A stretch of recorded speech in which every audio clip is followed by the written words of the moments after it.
విశాఖ సాగర తీరం పర్యాటకులకు ఎంతో ఆహ్లాద విరుద్ధంగా ఏర్పాటు చేస్తానంటున్నారు ప్రభుత్వం. సిఆర్జే బంధనలకు విరుద్ధంగా ఇక్కడ నిర్మాణం జరగకూడదని వైసీపీ నాయకులు మీడియా ముందున ఆవేదన వ్యక్తం చేశారు. అనైతిక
చుట్టుపక్కల ప్రాంతాల నుంచి కూడా ప్రజలు ఇక్కడికి వచ్చి సేద తీరుతూ ఉంటారు. పిల్లలు వచ్చి బీచ్లో ఆడుకుంటూ ఉంటారు. కుటుంబాలతో మహిళలు వచ్చి ఇక్కడ ఈ బీచ్లో అలల్ని ఎంజాయ్ చేస్తూ ఉండే పరిస్థితి చూస్తాం. అలాంటి ఈ బీచ్ వాతావరణాన్ని దెబ్బతీస్తూ జీవో నంబర్ 363 ద్వారా బీచ్ షాప్స్ పేరుతో ఈ కూటమి ప్రభుత్వం మద్యం అమ్మకాలకి ప్రోత్సహిస్తూ ఉండే పరిస్థితి మనం చూస్తూ ఉన్నాం. మా వైఎస్ఆర్ కాంగ్రెస్ పార్టీ ఈ విష సంస్కృతిని తీవ్రంగా వ్యతిరేకిస్తూ ఉంది. బీచ్ తాలూకా సేఫ్టీ చాలా ముఖ్యం. ఈ బీచ్ షాప్స్ పేరుతో మద్యం షాప్స్ కనుక ఇక్కడ ఏర్పాటు చేస్తే ఖచ్చితంగా మద్యం తాగిన వాళ్ళు మహిళల మీద అఘాయిత్యాలు చేయడానికి ఆస్కారం ఉంటుంది. ఈరోజు కూటమి ప్రభుత్వం అధికారంలోకి వచ్చాక మనం చూస్తే ఈరోజు రోజుకి 4 మహిళలకి హత్యలు కానీ అత్యాచారాలు కానీ జరుగుతున్నాయి. 70 మంది మహిళలకి అఘాయిత్యాలు జరుగుతూ ఉండే పరిస్థితి చూస్తూ ఉన్నాం. దీనికి ముఖ్యమైన కారణం ఏంటంటే మద్యం. ఈరోజు కూటమి ప్రభుత్వం అధికారంలోకి వచ్చాక 1,00,000కు పైగా బెల్ షాప్స్ ఏర్పాటు చేశారు. పెర్మిట్ రూమ్స్ కూడా పర్మిషన్స్ విచ్చలవిడిగా ఇచ్చిన పరిస్థితి మనం చూసాం. 24 గంటలు కూడా బార్లు రన్ అవుతూ ఉండే పరిస్థితి. విశాఖ బీచ్ని ఈరోజు వైన్ బీచ్గా మార్చేశారు కూటమి ప్రభుత్వం అధికారంలోకి వచ్చాక. అలాగే విశాఖ నగరాన్ని ఈరోజు ఎంత దారుణంగా దెబ్బతీశారు, ఇక్కడ ప్రశాంతం దెబ్బతీశారో మనందరము చూసాము.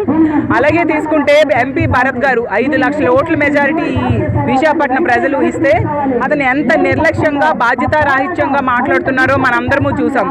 ఎంత దారుణం అంటే ఇక్కడట సర్వే చేస్తే అందరూ కూడా ఈ బీచ్ షాప్స్ ఏర్పాటు చేయడానికి మద్యం అమ్మడానికి అంగీకరించారు, వాళ్ళు సపోర్ట్ చేశారు అని చెప్తూ ఉన్నారు. నిజంగా దీన్ని మేము తీవ్రంగా ఖండిస్తూ ఉన్నాం. అసలు నిజంగా బీచ్ షాప్స్ అనేవి మంచివే అయితే మీ గీతం యూనివర్సిటీ కూడా బీచ్ పక్కనే ఉంది కదా, అందులో పెట్టుకోవచ్చు కదా. ఒక బాధ్యతాయుతమైన పదవిలో ఉండి ఇలాంటి మాటలు మాట్లాడడానికి మీకు సిగ్గు లేదా అని నేను అడుగుతూ ఉన్నాను. అలాగే తీసుకుంటే బీచ్ షాప్స్ కావాలని ఎవరు అడిగారో మీరు బయట పెట్టండి. అంటే మహిళల మీద అఘాయిత్యాలు జరగడానికి ఆస్కారం కల్పించే ఈ మద్యం షాపులు కావాలని ఏ మహిళలు అడిగారు, ఎవరు అడిగారు, మీరు బయట పెట్టాల్సిందిగా భరత్ గారిని అడుగుతూ ఉన్నాము. అలాగే పల్లా శ్రీనివాసరావు గారు ఏంటంటే ఈ మద్యం అనేదంట, ఈ బీర్లు అనేవంట కూల్ డ్రింక్ అంటే తక్కువ క్యాలరీస్ ఉంటాయి అని చెప్పారు. నిజంగా అతనికి ఆ మాట తన భార్య దగ్గరికి వెళ్ళి చెప్పగలరా అని అడుగుతున్నాను. తన కుటుంబ సభ్యులతో వచ్చి ఈ బీచ్ షాప్స్లో కూర్చోగలరా అని నేను అడుగుతూ ఉన్నాను. అతను రాష్ట్ర అధ్యక్షులు, అతను తెలుగుదేశం పార్టీ కార్యాలయంలో కూర్చున్నప్పుడు కార్యకర్తలు వస్తే వాళ్ళకి డ్రింక్స్ టీ కాఫీల బదులు మద్యము బీర్ ఇవ్వగలరా అని నేను అడుగుతూ ఉన్నాను. ఇంటికి అతిథులు ఎవరైనా వస్తే బీర్ బాటిల్స్ ఇవ్వగలరా ఆతిథ్యం కింద అని నేను అడుగుతూ ఉన్నాను. అలాగే పవన్ కళ్యాణ్ గారు రిషికొండ గురించి చాలా హంగామా చేశారు. మరి ఇప్పుడు ఈ రిషికొండ బీచ్లోనే ఈ మద్యం షాప్స్ పెడుతున్నారు. దీని మీద మీరు వ్యతిరేకమా, దీనికి అనుకూలమా అనేది మీరు మీ వాయిస్ చెప్పాల్సిన బాధ్యత లేదా అని అడుగుతూ ఉన్నాను. అలాగే మహిళా మంత్రులు అసలు జీవో ఇవ్వడానికి ఏర్పాటు చేసిన క్యాబినెట్లో వాళ్ళు కూడా కూర్చొని అంగీకరించడం నిజంగా చాలా దారుణం. అసలు హోంమంత్రి అనిత గారు లాంటిగా వాళ్ళకి హోంశాఖ ఇవ్వడం అంటే నిజంగా ఆ హోంశాఖకి రాష్ట్ర ప్రజలకి మహిళల తరఫున దురదృష్టం అని తెలియజేస్తూ ఉన్నాను. జగనన్న ఈ విశాఖపట్నాన్ని విశ్వనగరంగా చేస్తే ఈరోజు చంద్రబాబు నాయుడు గారు దీన్ని విషనగరంగా చేస్తూ ఉన్నారు. జగనన్న విశ్వవిద్యాలయాలు ఏర్పాటు చేస్తే మద్యం షాపుల్ని ఈరోజు ఏర్పాటు చేస్తూ ఉండే పరిస్థితి మనం చూస్తూ ఉన్నాము. ఆ జగనన్న అసలు విశాఖపట్నంలో తీసుకుంటే బీచ్ రోడ్లో వెంకటేశ్వర స్వామి దేవాలయాన్ని కట్టించారు. పర్యాటకాన్ని అలాగే భక్తిని హిందుత్వాన్ని ప్రోత్సహిస్తూ వెంకటేశ్వర స్వామి దేవాలయాన్ని ఆ రోజు కడితే ఈరోజు చంద్రబాబు నాయుడు గారు ఆ వెంకన్న సాక్షిగా మద్యం అమ్మడానికి ప్రోత్సహిస్తూ ఉండే పరిస్థితి మనం చూస్తూ ఉన్నాం. దీన్ని బట్టి మనకు ఒకటే అర్థమవుతుంది, చంద్రబాబు నాయుడు గారు హిందూ ద్రోహి. ఈరోజు బీచ్ రోడ్లో ఇన్ని దేవాలయాలు ఉన్నాయి. ఇలాంటి దేవాలయాలు ప్రాంతంలో బీచ్ షాప్స్ పేరుతో మద్యం షాప్స్ ఏర్పాటు చేయడానికి చంద్రబాబు నాయుడు గారు ఎప్పుడైతే పూనుకున్నారో అప్పుడే అర్థమవుతుంది అతను హిందూ వ్యతిరేకి అనే విషయం. కాబట్టి ఎప్పటికైనా ఈ జీవోని వెనక్కి తీసుకోవాలి. ఈ విశాఖపట్నంలో ఉన్న మహిళలు అవ్వచ్చు, ప్రజా సంఘాలు, మా వైఎస్ఆర్ కాంగ్రెస్ పార్టీ మహిళలు అందరూ కూడా ఈ మద్యం షాపుల ఏర్పాటుని వ్యతిరేకిస్తూ ఉన్నారు. అయినా కూడా వీళ్ళు ముందుకు వెళ్తూ జీవో ఇచ్చారంటే వీళ్ళకి ప్రజల భద్రత, మహిళల రక్షణ అనేది బాధ్యత లేదు అనే విషయం స్పష్టమవుతుంది. ఎప్పటికైనా వీళ్ళు బుద్ధి తెచ్చుకొని జీవోని వెనక్కి తీసుకోవాలి. అంతవరకు మా వైఎస్ఆర్ కాంగ్రెస్ పార్టీ తరఫున ఇదే విధంగా పోరాటం చేస్తామని తెలియజేస్తూ ఉన్నాను.